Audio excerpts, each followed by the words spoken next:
The security guard didn't look at me when he blocked the door, just shifted his body slightly, wide enough to deny, narrow enough to humiliate. "Your name isn't on the list," he said. His voice carried the kind of indifference you reserve for a stranger who doesn't matter. But I wasn't a stranger, not to the woman inside. I lifted my eyes and saw her, my wife, standing near the arch of pink balloons. Her mother beside her, both pretending not to see me, both failing to hide the small, sharp smiles pulling at the corners of their mouths. A baby shower I paid for, a child I believed was mine, a celebration I wasn't welcome at. I felt the guard waiting for me to protest, to demand entry, to embarrass myself. I didn't. I nodded once, the kind of nod a man gives right before he lets something inside him die. Then I walked away. My phone vibrated in my pocket as I reached the parking lot. A message from my wife, sent seconds after I turned my back. "Why did you leave? Stop being dramatic." I stared at the message until the screen dimmed. Then I powered off the phone completely. I drove home in silence, just the quiet hum of the engine, and the louder hum inside my chest.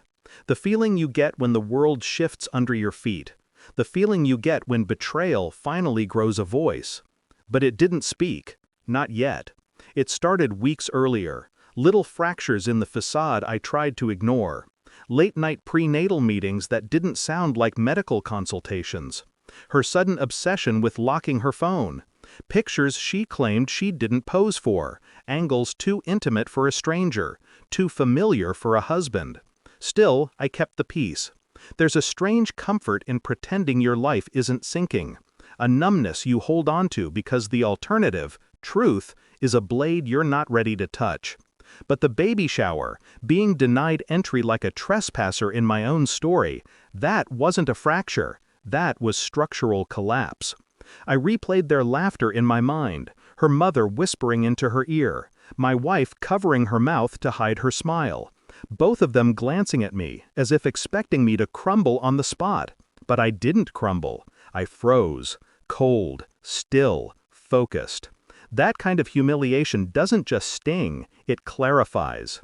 I didn't ask her about it when she finally came home that night, reeking of perfume that wasn't hers, carrying gift bags she didn't let me touch. She laughed lightly, said the guard must have been confused, said I should have pushed harder. I watched her speak. Her lips moved, but she wasn't talking to me, not really. Something had shifted in her, something bold, careless, almost triumphant. A woman celebrating freedom, a woman convinced she held all the cards. A woman who no longer feared consequences. That was the moment suspicion became certainty. Not in evidence, in instinct. The quiet voice finally spoke. She doesn't think the child is yours. And for the first time, I listened. I didn't confront her. Confrontation benefits the guilty, not the patient. Instead, I began collecting. Small things at first. Details she never imagined I noticed. The second toothbrush in her car, the deleted messages that still lingered in the cloud backup, the Uber receipts she forgot to hide. Nothing dramatic, nothing explosive, just patterns. And patterns always lead somewhere. I found the prenatal clinic she'd been visiting, alone apparently. I visited it during my lunch break, filling out a quiet request for a DNA test to be performed at birth. They told me it was routine. They didn't see the storm behind my calm expression. I tracked the phone numbers she kept erasing. Not names, just numbers. Men who all lived near the same apartment block. A block she once said she hated. People don't hate places without a story. I drove there at dusk, engine off, watching from a distance. A man walked out of the building and looked at her name engraved on a keychain in his hand. He smiled at it. Not the smile of a lover, not yet. The smile of a man who believes he's about to win something, someone. I should have felt rage, jealousy, anything, but all I felt was quiet. A cold settling, like everything was finally lining up exactly where it needed to be. I spent the next days pretending, smiling, asking about the nursery, rubbing her back when she complained about fatigue. She bought the act. Why wouldn't she? She thought I was stupid, blind, desperate to keep her. And in that belief, she exposed herself completely. Every lie dripped out in plain view. I collected them all, not to confront her, not yet, to bury her with them later. The truth arrived as an email, a simple PDF attachment. DNA probability 0%. The words didn't hurt. Pain requires hope. Hope had died at the baby shower. I sat on the edge of our bed, holding the printed page between my fingers. My hand was steady, my breathing calm.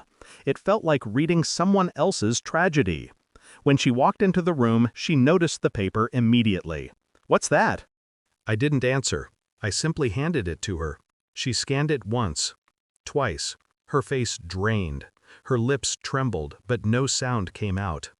I watched her fall apart quietly, like a structure collapsing inward. No dramatic crash, just slow disintegration. When she finally spoke, it was a whisper. How long have you known?" I looked at her, not angrily, not even sadly, just looking. "Long enough," I said. She cried then, not because she felt guilt, because she felt cornered. Her mother stormed in moments later, already armed with excuses, but when she saw the paper in her daughter's hand, even she froze. The arrogance dissolved instantly.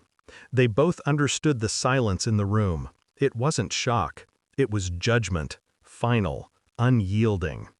I stood, walked past them, and left the paper on the bed. A quiet verdict. No shouting, no threats, just truth, handed over like a mirror they couldn't bear to look into. They came to me the next morning, both of them, eyes red, voices shaking. Not angry anymore, terrified.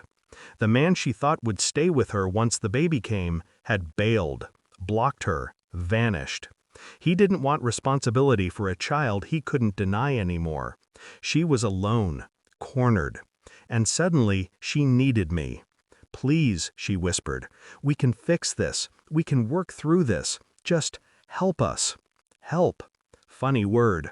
For months, they treated me like background noise, furniture, a placeholder. Now I was their lifeline. I let them speak, let them plead, let them believe there was a shred of mercy left in me. Then I shook my head, calm, detached. "I'm not your solution," I said. "I'm just the man you thought would never walk away." Her mother grabbed my arm, desperate. I pulled it free gently. No force, just finality. I opened the door for them. They didn't move. Not until I said, "Leave." The word hit hard, not loud, just sharp. They walked out silently. The door clicked shut like a full stop. The house was quiet, too quiet. But it didn't feel empty. It felt restored. I sat by the window, watching the sun cut across the floor. Warm light, cold mind. There was no triumph in me, no joy, just clarity. Betrayal has a way of burning everything unnecessary. All that remained was truth and the space it created. She tried calling once, twice, then stopped. Silence is a language, and I understood hers perfectly. She wanted forgiveness, a reset, a life raft. But I had given enough, more than enough. I folded the DNA report once, then again, and slid it into a drawer. Not as a memory, as a reminder. The moment everything sharpened. The moment I stopped being the man who waited at doors. The moment I realized I was never uninvited. I had simply outgrown the room. I stood, took a long breath, and let it out slowly. Freedom tastes nothing like victory. It tastes like truth. Cold, final, clean. And I walked away with a quiet certainty. Some betrayals destroy you. Some rebuild you. Mine rebuilt me.